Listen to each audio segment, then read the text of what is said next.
And granted, when you become a self-published author and an independent filmmaker, especially in the beginning, there's not going to be a lot of money in that. And so I just wanted to find a way that I could sustain myself, my family, and my art without having to ask permission. Welcome to another episode of The Profitable Creative, the only place on the interwebs where you will learn how to turn your passion into profit. I am your host, Christian Brim. Special shout out to our one listener in Jupiter, Florida. That's a great name. I don't know why you would name your town after a Roman god or a planet, but congratulations. Thanks for listening. Joining me today, Brent Lindstrom of Light-Minded Arts. Brent, welcome to the show. Hey, thanks for having me on here. I look forward to talking with you. Have you ever been to Jupiter, Florida? I have not been to Jupiter, Florida. I did not even know it existed until you just mentioned it. And I'm assuming you've never been to the planet Jupiter, because no one has, unless you were doing it secretly. You know, there's people who think I might be from there, but I don't know. My head's always in the clouds, so yes, who knows? Interesting secret. When I was a child, when I was in second grade, I was fascinated with Carl Sagan and Cosmos and all that. And when people asked me, what do you want to be when you grow up? I answered, I want to be an astrophysicist. And they were like, yeah, okay. Anyway, I didn't go that path. I'm still fascinated by astronomy. Why don't, Brent, you shut me up and tell me what you do there at Light-Minded Arts? Okay. So Light-Minded Arts is a company that I created. It is a company that I wanted to build up to house all of my creative projects. So I am originally from the construction industry. I built my life around building homes for people, and at some point there, I decided, I want to become a writer. And once I got fully addicted to that and was learning my craft there, I said, you know what? Writing's not enough. I want to become a filmmaker. And so I started learning all the craft involved in becoming a filmmaker also. And so rather than just starting a company based off of me, my author name, I said, I'm going to start a production company and house all my creative works in it.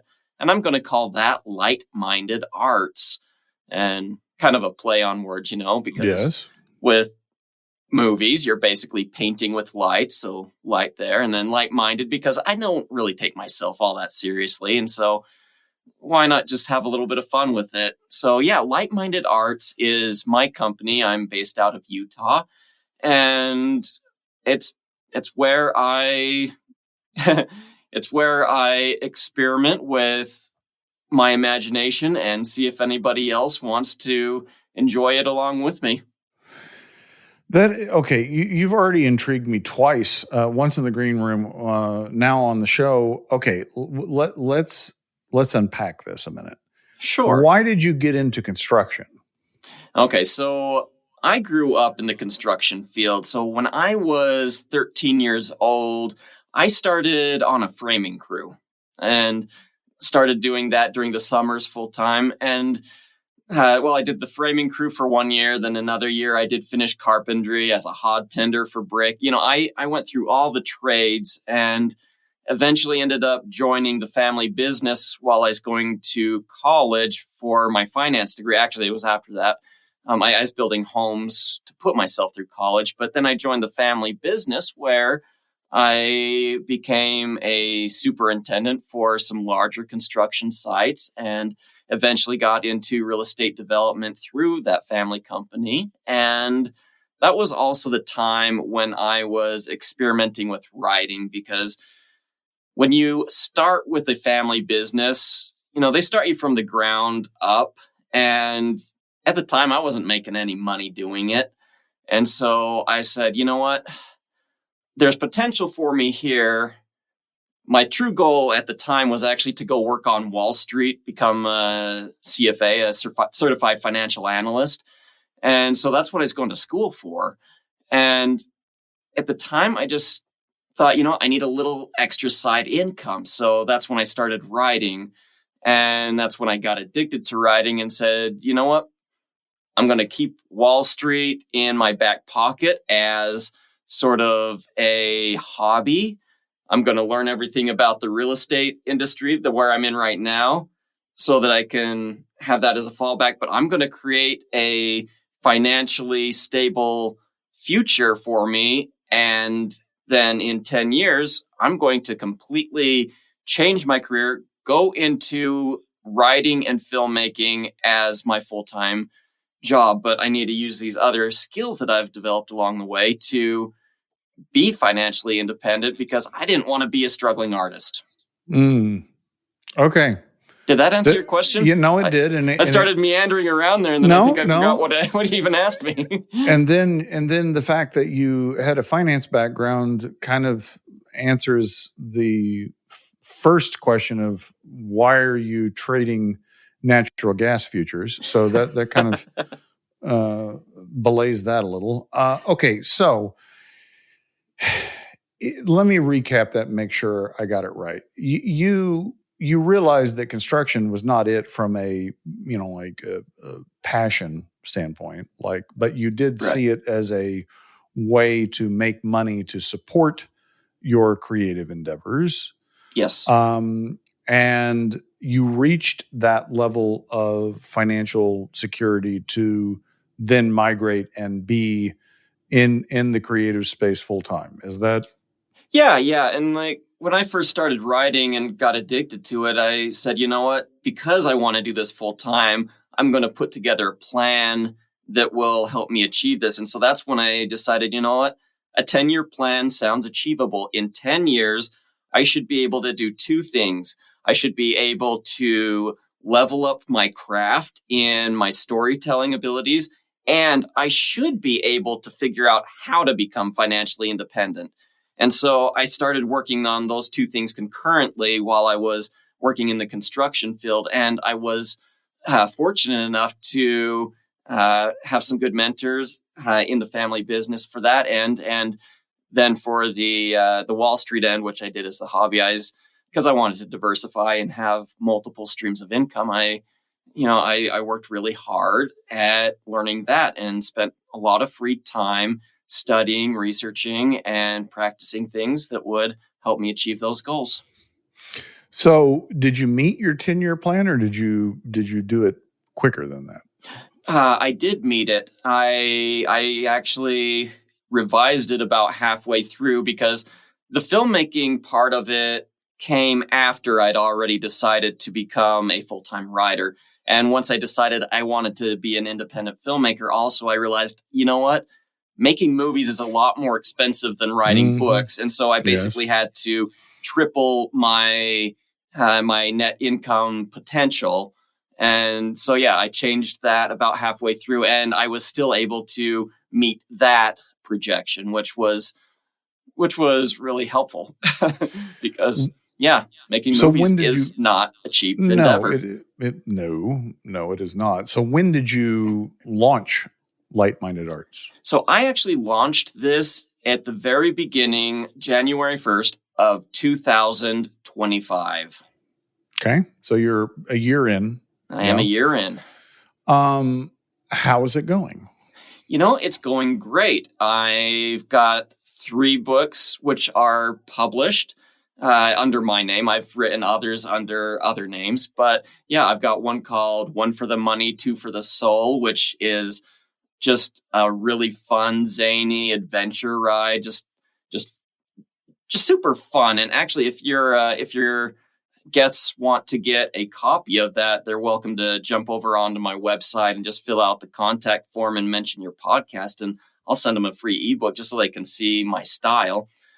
Thank you. But also, I've got one called Swing Low, The Hangman of the Woods, which is more of a coming of age story. And then I've got one called Hard Boiled Cabbage. And depending on when this gets published, or when you're publishing this, it comes out March 2nd. And so that one's going to be a fantasy noir series. So it's the first book in a 6-book series. So that one is going to be pretty fun too. Okay, and do you have any production credits yet? Production credits? No, I do not. But I've been producing short films. So I've got a Mhm. couple of them that I've been doing on my website, or not on my website. There, you can find them on my website, but they're also on YouTube. But I've been doing short films, basically practicing the craft. I'm producing a short film that's probably going to be more long version. It's going to be starting this spring, but that one's a adaptation of Moby Dick's The Sermon. I don't know if you've read Moby Dick or if you're Not familiar with that, recently. but yeah, there's a sermon in there by a guy named uh, Father Maple, and he just gives an awesome delivery of this sermon. And so I decided to do my own adaptation of that. So I'm going to be doing that. And that one I am going to try to circulate to the film festivals once I get it done. And then I'm also under development on some property that is going to house my official studio. So then I'm going to got some screenplays that I've been writing, and I'm going to start filming those as soon as I get through all the red tape with the city and get that built. Fascinating. Okay, so on these productions that you're the short films and the sermon, are you doing the screenwriting as well? Yeah, I'm doing the screenwriting. I'm the producer, the director, and I do hire out for a lot of the acting and help with the camera work, the grid, all the things like that. But yeah, I like to involve just some of the local people around here to help me out when I do some of those sort of things. And luckily, I've got a couple of colleges nearby. I've got Brigham Young University and uh, UVU that down here, which have film classes in them. And so there's a lot of students there that are willing to help on projects like these, but there's also some more established people around here too that like working on film. And so, yeah, there's just a community of people around here that I'm able to bring in and have help me with things like this. Okay, so the burning question in my mind is because I'll be honest, this is you're a unicorn. I've never found somebody that went this route to um, I guess fulfill their passion in the arts, where they became financially capable before. You didn't use your art to earn the income for your art. Right. Um, I'm curious what translated. So you're in the construction business, you have finance background. How did that shape what you did a year ago, starting out with Light-Minded Arts? Well, I think for me, like money has always been a passion of mine. I've always wanted to own my own businesses and basically have control over my own destiny. I've always had that entrepreneurial mindset, Hmm. and a lot of what I've done has been working with other people on their projects. So like the family company, I'm eternally grateful to the lessons that taught me on real estate development and construction and things like that. And I've become incredibly handy on that. I mean, I'm a pretty good carpenter myself, and I love expressing myself through that. And even the house I build is a kind of a work of art in itself. But I I've always liked the idea of being able to control my own future, my own destiny. And a lot of what I've heard in the artistic fields, especially if you're going the traditional routes for, say, book publishing, you if you're able to get those deals, you still have editors there who want to maybe control things a little bit, maybe make things a little more marketable. And for me, I want to tell the stories I want to tell. I want them to still be incredibly entertaining, but I didn't want anyone telling me what to write or how to change it if I felt like the story was good the way I had it. But also, when it comes to the movie industry, uh, I mean, I love being able to help other people on their projects, but at the same time, I don't want anyone telling me what movies I can and can't make. And so finding a way to use my financial background to basically tell the stories that I want to tell, it just made more sense to me to encapsulate all of my financing, my art, and everything into a business that was self-sustaining, so that I could tell those stories I wanted. And granted, when you become a self-published author and an independent filmmaker, especially in the beginning, there's not going to be a lot of money in that.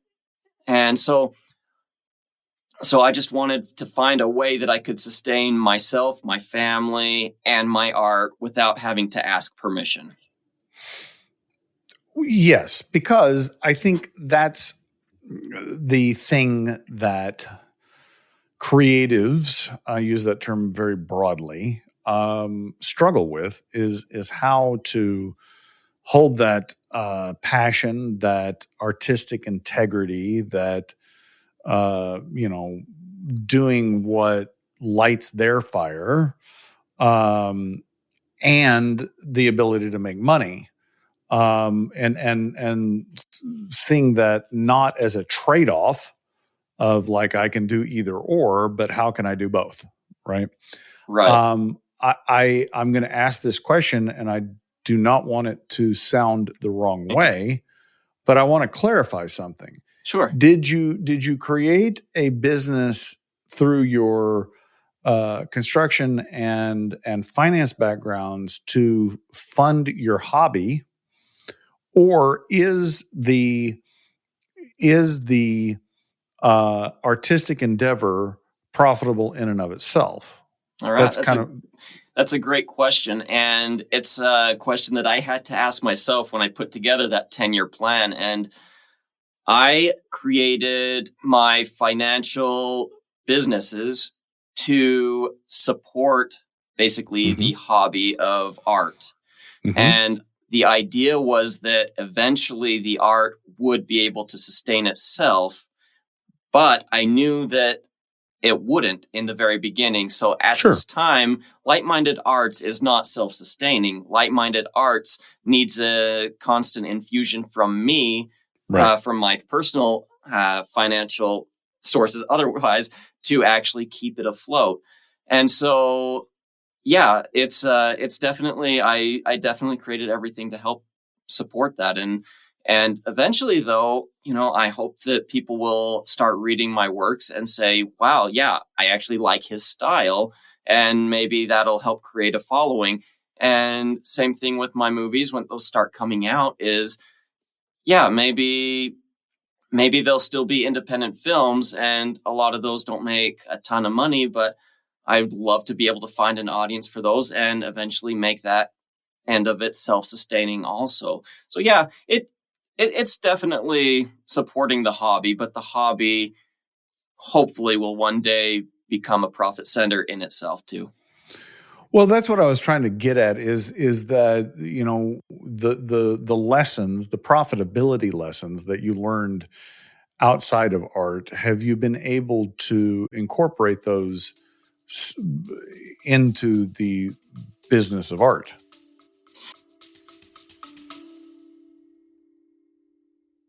Hey, listeners, are you ready to turn your passion into profit?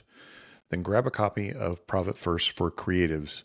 Click the link in the show notes to purchase a copy. And if you're not ready to make that full commitment, you can download a free copy of the first chapter. Check it out right now. Yeah, so some of it I've been able to incorporate it, and some of it I'm still working on incorporating. One of the things that I've learned as a contractor and real estate developer is that you do need to establish, I guess, a little bit of what you'd call street cred. It helps when you're trying to get financing. It helps when you're trying to find customers. It provides a degree of legitimacy.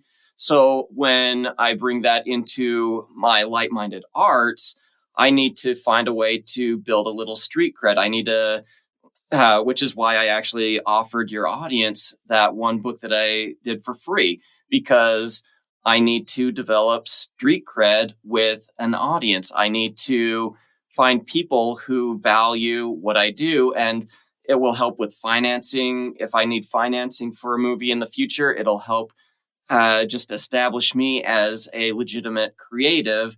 And that's one of the reasons that I also have a YouTube channel. I also have a podcast.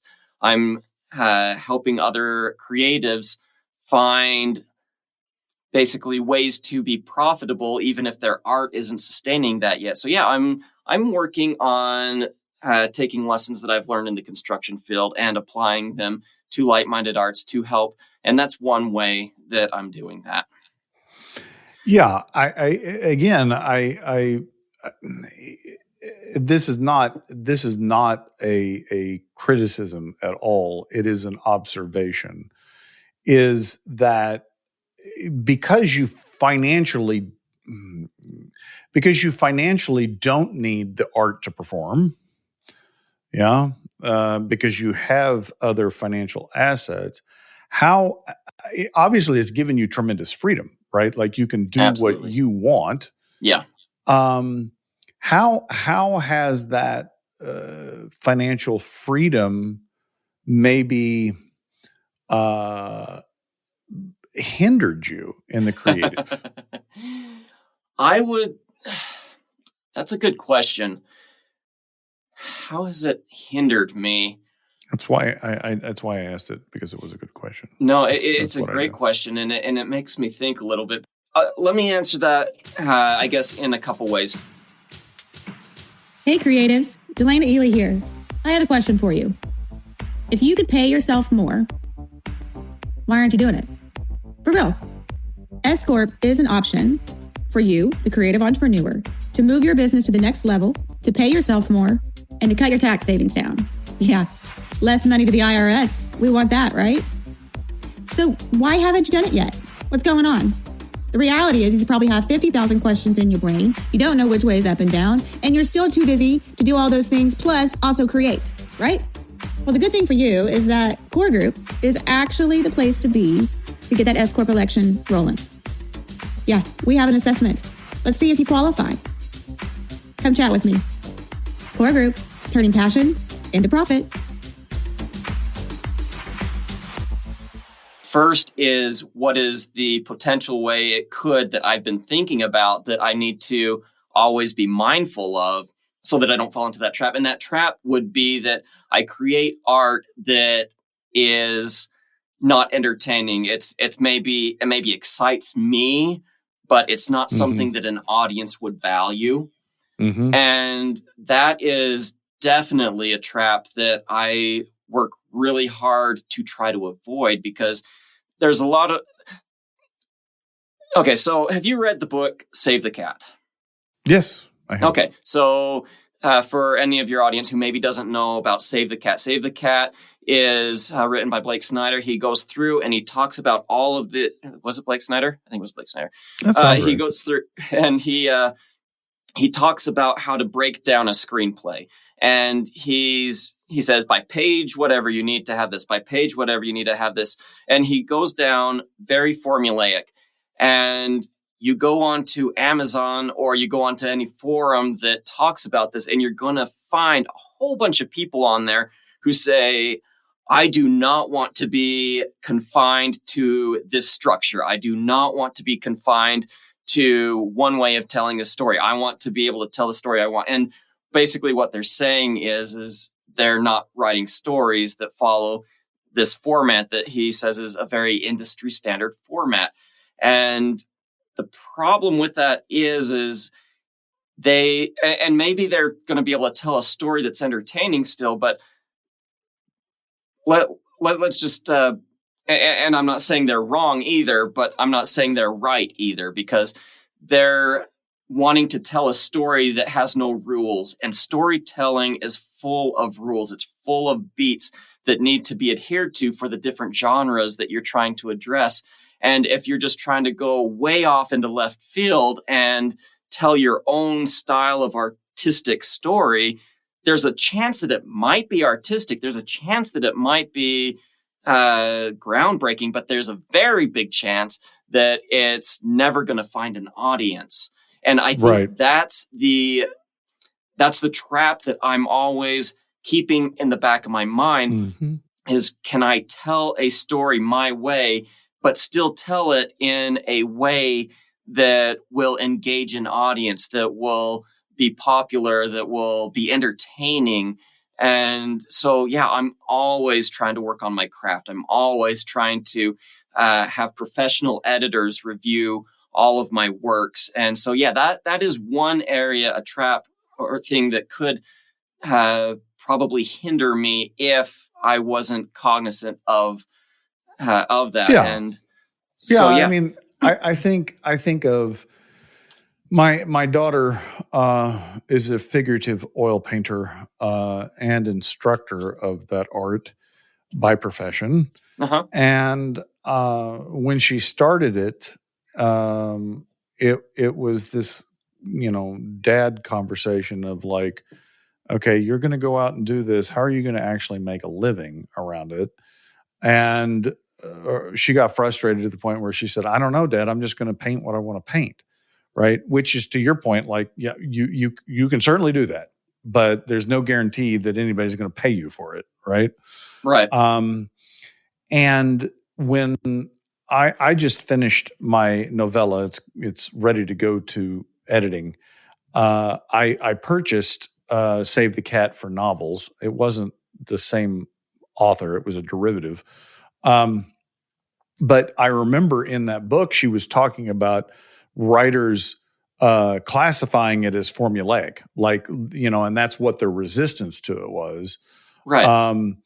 But the reality is that if you're going to be commercial with any art, you have to find a buyer.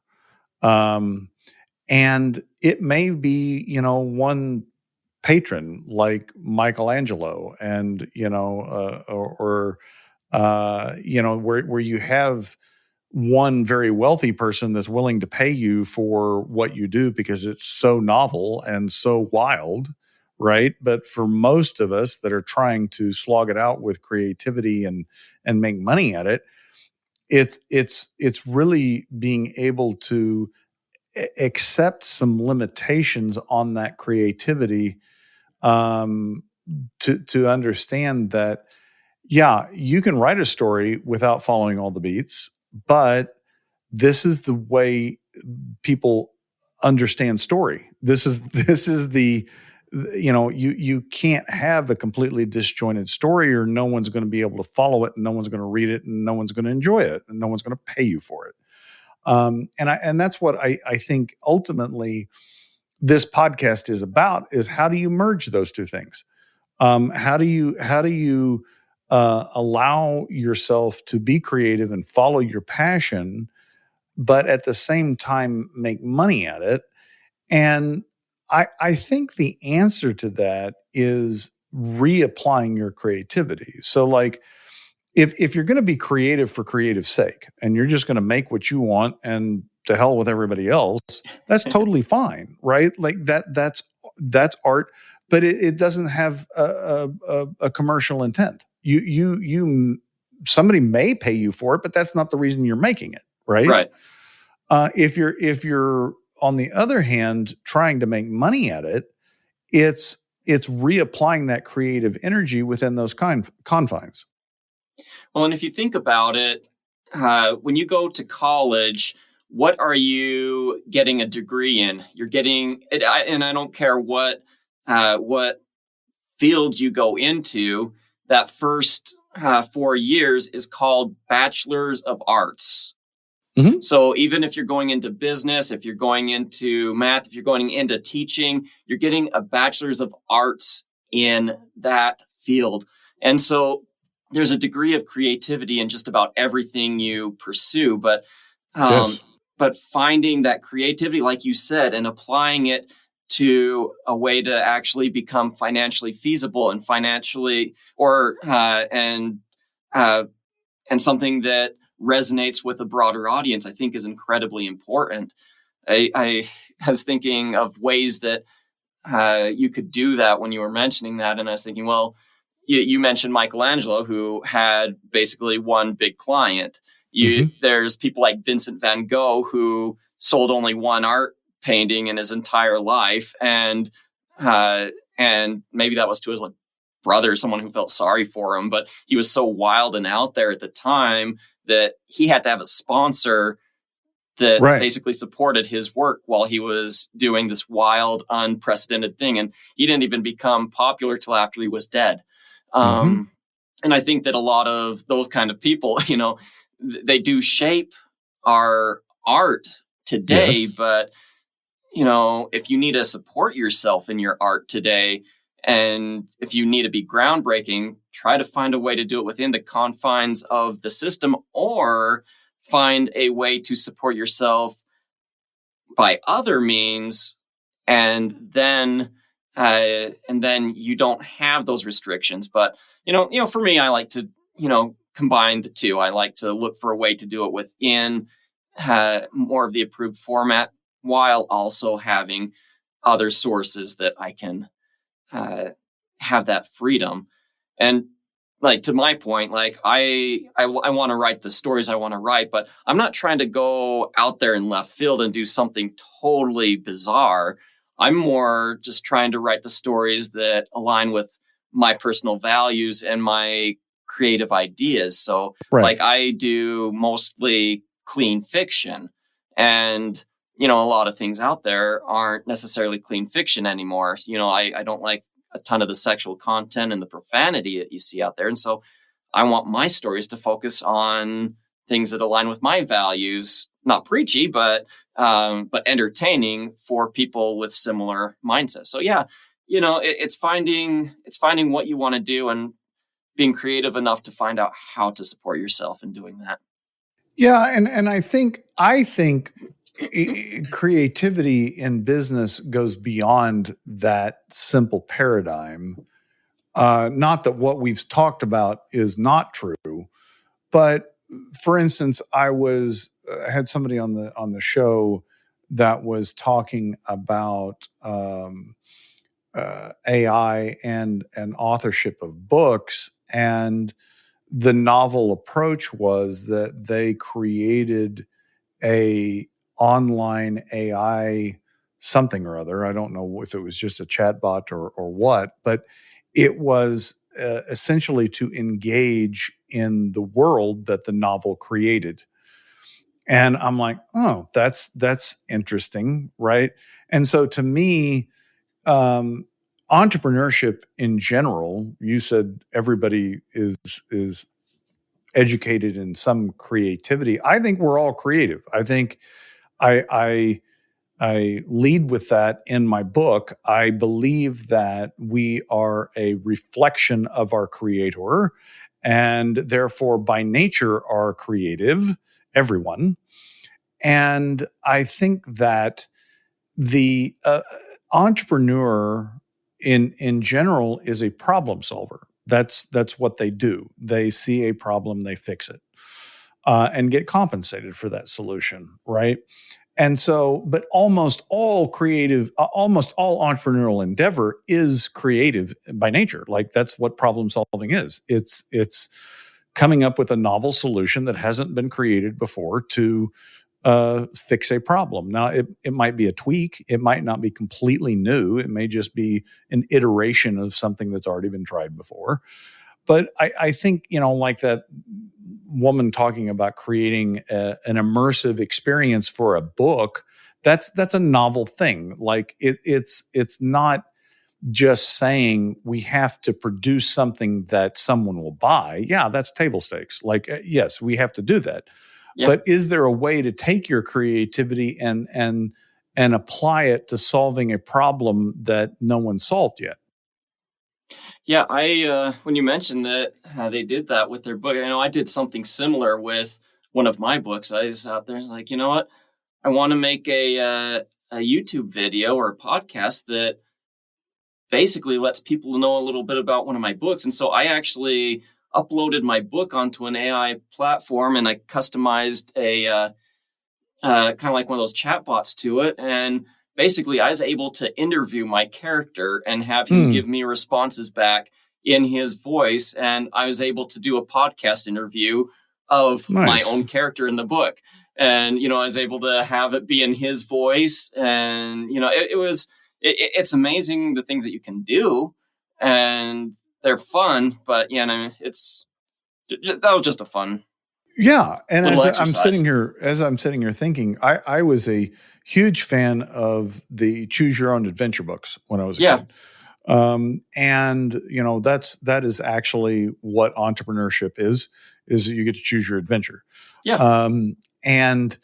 But I was thinking, around another iteration of this is like creating a game around, and it wouldn't even have to be digital. I mean, you could do a digital one very easy, where like alternative endings, like this is how this goes, or you kind of have the reader has more choice in how the story goes.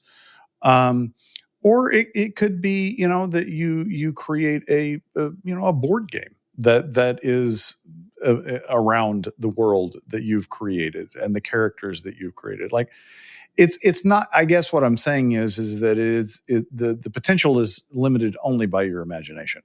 Exactly. And there's so many tools out there now that make everything so much more accessible and easy to do nowadays. Well, and I'm sure, based on what you've described, that you probably haven't. And I share this as an example. Is the show on Prime Network or Prime Studios that derived from the video game Fallout. I'm assuming that you haven't seen it, which is fine, but that's not the point. The point is that you have a video game that was created in 1997, right? And got bought by Bethesda Games, and they did several iterations of the game. And then they worked with MGM Studios at Prime to create this series that was completely novel. It was kind of loosely based on the games, but like, my point is that the creative, if that's where your creativity lies, is in creating story, then the opportunities are really limitless, because you can do anything with a good story. Yeah, I think, and I mean, the barriers to entry, they used to be so high, and now there's no barriers to entry into all of this. But then that brings up the big question again, is how do you support yourself and your family when you're going into a field where there are no barriers, where anyone who has an idea can put something up, and to get any eyeballs on it is basically a war. I mean, how many books do you think are published every single year? I mean, they're Millions. Probably in excess of 2 million each year. And how many movies are published each year? And those are going to be, over 500,000 movies out there each year. And then not to even mention all the things on YouTube, TikTok, all the different things that just can pull people's attention away from your work. I mean, you got to go into something like this with a plan. And even if you have something that's really good and quality, you gotta know that you might never get noticed, at least not for quite a while. No, I think that's, I based upon a couple of conversations that I've had in the last couple of weeks, I've really been toying with this idea that curation is the next. It's a huge need in the marketplace because of all of the noise. So, think back about before the internet. If you were going to do anything of a creative nature, whether you were a musician or a movie maker or a writer, there was a huge cost in production. Yeah. And so there was a gatekeeper in the industry that made a decision that your content was worth the investment, right? Mm-hmm. And so they were the curator of the content. Did they get it right all the time? No, that's not the point. The point is now, where the cost of producing any kind of content is virtually zero. You can produce a novel with AI and put it on Amazon in a morning, right? Yeah. Where is the human in the matrix anymore? It's not, because the algorithm's the only thing that is curating content right now. Yes. The algorithm is saying, well, you like this, so maybe you like this. But there's no human involved that says, you know what, this is what I am, and this is what I do, and this is the stuff that I like. And I'm curating content. I may be producing my own content as well, but the value is not in the content necessarily that I produce, but rather my curation of the content that says, Brent, this is something that is worth your while. Because I know you and I, we have similar values. We like the same things. There's this resonance. And so, like, you're going to say, oh, well, it's on Casey Kasem's top 40. I'm going to listen to it because Casey Kasem, I trust him, right? And that whole trust and community element is completely gone from the marketplace. Like the human element is gone. And I think that's the next event. I think that's the next thing. I don't know. What are your thoughts? Am I completely Well, I off know base? that's a lot of what I chase at the moment. So, like, yeah, the algorithms, like you said, they are the gatekeepers right now. Mm-hmm. And a lot of times the algorithms get things right, but at the same time, there's things that I'm working towards personally that help, excuse me, that would help me to maybe build some more of that trust or some of that community. And, that involves things like going on to Goodreads or going on to Amazon and actually getting reviews from people. And it's those actual people's comments and testimonials that are really what make the most difference for someone like me. Because you go onto Amazon and, maybe something shows up on their algorithm. I mean, you've never heard of, one of my books, like, who's this Brent Lindstrom guy? Who cares? But if you see the reviews and he's got a whole bunch of reviews on there, you can say, oh, well, let me look at these and see, okay, so this looks like a real person. This doesn't look like some robot or some group hired out of China to write these reviews. These look like people actually enjoyed them. Or like on Goodreads, you actually have friends on Goodreads who are recommending the books and giving reviews. You can say, like, I know them and I know they like that book. I'm going to trust that book. And then, because it's really an investment, not just in money, but in time. I mean, how long does it take to read a book? For some people, they can blow through one in a day, but a lot of people it takes a couple weeks to actually read through. That's a big commitment of somebody's time. Right. And I stopped reading a book last week because I was like, I don't like this. But it was one of those that came from an article saying, five best new sci-fi books or something like that. And I went and got it from the library, and I'm about a third of the way through it. And I'm like, no. But that's the thing is, if I'm looking for a new book to read, which I read a lot, where do I go?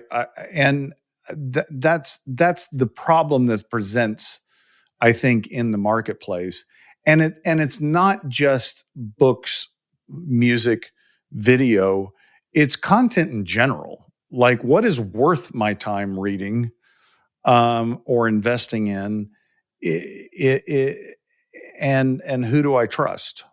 Yeah. And trust is really hard to gain. And then finding an audience is really hard to gain. So yeah, just gotta. Yeah, I think that I think the solution is somehow to turn the technology on itself. I'm not exactly sure how to do that. I'm still working through that. It's using the technology, but not for the way it was intended. Right. Brent, how do people find out more about Light-Minded Arts and your work? Well, they can go to my website at lightmindedarts.com. Can also visit me on YouTube, same idea, Light-Minded Arts. And if you want to listen to my podcast, it's the Light-Minded Arts Podcast. So you can find that pretty much anywhere podcasts are found. But yeah, lightmindedarts.com, that's my website. And like I mentioned earlier, mention this podcast on my contact form and I'll send you a free copy of one of my books. Perfect. Listeners will have those links in the show notes. If you like what you've heard, please rate the podcast, share the podcast, subscribe to the podcast. If you don't like what you've heard, shoot us a message, tell us what you'd like to hear, and I'll get rid of Brent. Until next time, ta-ta for now. Thanks.